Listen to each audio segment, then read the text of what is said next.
Abangan ngayong gabi sa State of the Nation with Jessica Soho. Sasakyan ng sospek sa pamamaril sa isang siklista sa Maynila. Natagpuan na ng pulisya, pero sospek tinutugis pa rin. Sa gitna ng kabi-kabilang viral Facebook posts at pinaigting na kampanya kontra krimen, paano kung ang itinuturong sospek biktima lang pala ng mistaken identity?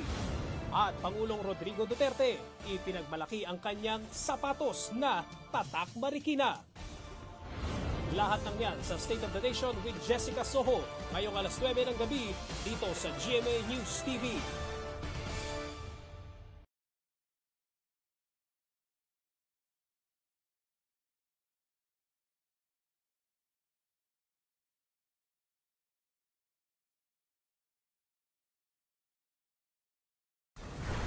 Abangan ngayong gabi sa State of the Nation with Jessica Soho.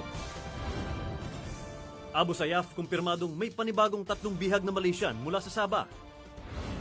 Pangunahing suspect sa pagsabog sa Davao City, kinakanlong di umano ng isang teroristang grupo sa Central Mindanao ayon sa PNP. At sa Assignment Pilipinas, malayong ospital, problema sa isang bahagi ng Occidental Mindoro. Lahat ng yan sa State of the Nation with Jessica Soho ngayong alas 9 ng gabi dito sa GMA News TV.